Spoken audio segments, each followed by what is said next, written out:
Hello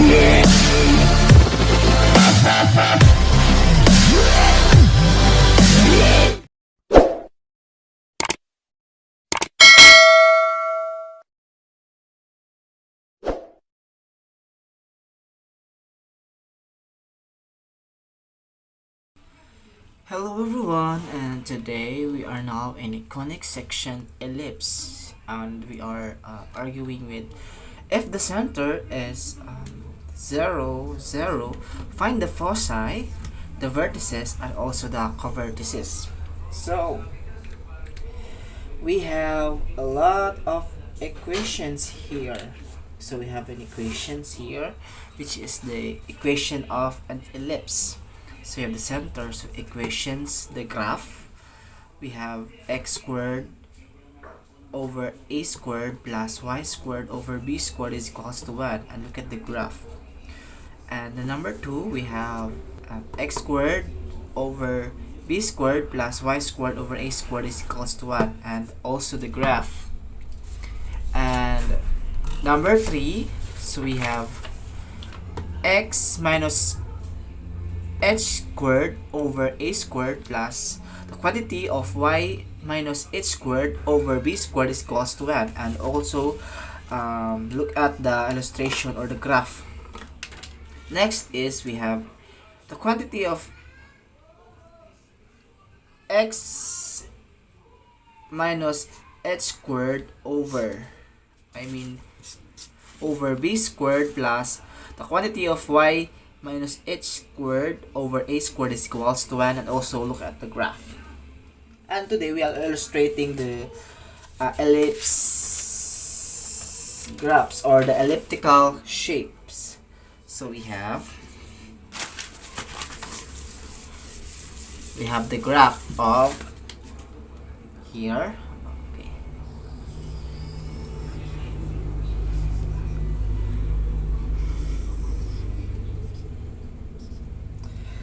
So we have the foci, the foci f sub 1 and f sub 2. These are the foci.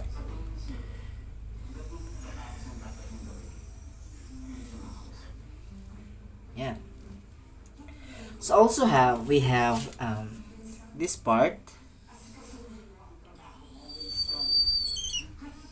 is called the vertex or the major axis. Major axis. Of course, the center of. Yeah. So we are locating now the minor axis. Where is the minor axis? So the minor axis here is there. Here. So ito yung ating minor axis. And minor axis. And now, where is the semi-major axis? So ito lang. Ito yung in the center, pababa. Yan yung ating tinatawag na semi-major axis. Ito sila. Yan. Yan yung mga semi-major axis. And where is the semi-minor axis? So the semi-minor axis is here. The minor axis is there. Ito naman yung ating semi-minor axis. Dito lang siya, parang half of a diameter. So ito yung ating semi-minor axis. So familiarize this one, and this it could help. So these are the mathematical tools. Now, so let's proceed to our equation. Yeah. So we have the x squared over 25 plus y squared over 9 is equals to 1. And so anong equations yung gagamitin natin sa ellipse? Anong equation ng ellipse? So we have the ellipse number 1. equation ellipse number 1. Ito. Ito yung gagamitin natin. Hahanapan natin ng graph kung exact pa talaga ang graph na ibibigay ng ating equation. So we have x squared over y squared, x squared over 25 plus y squared over 9 is equals to 1. So hahanapin natin yung a. So ang gagawin lang natin,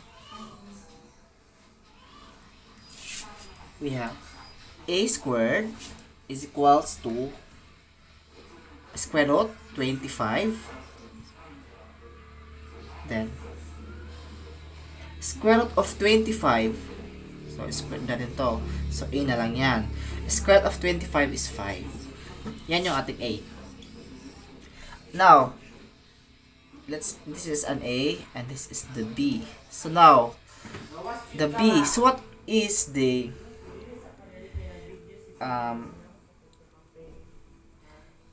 total of the b? So we have gamitin din natin to. So b squared is equals to 9. So square both sides, so we have b na lang, then 3. So our b is 3. Yeah. So now we are locating our c, which is the equation of c is the square root of a squared plus minus b squared. So ito yan, c is equals to a squared natin, which is 25 minus b squared natin, which is 9 c squared c lang, I think c lang talaga. So we have 25 minus 9, so we have an answer of 16, and square root of 16, so we have 4. So our c here is 4. Yan. This is our c, which is our foci, or our center foci. So take note, lahat ng yan ay gagamitin natin sa graph. We have 5, 3, and 4. So let's graph this equation.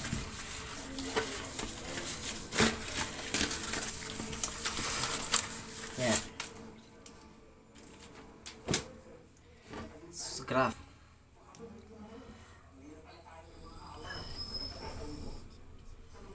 So, yan. So, remember, ang ating A ay 5, ang ating B ay 3, and ang ating C is 4. Yan.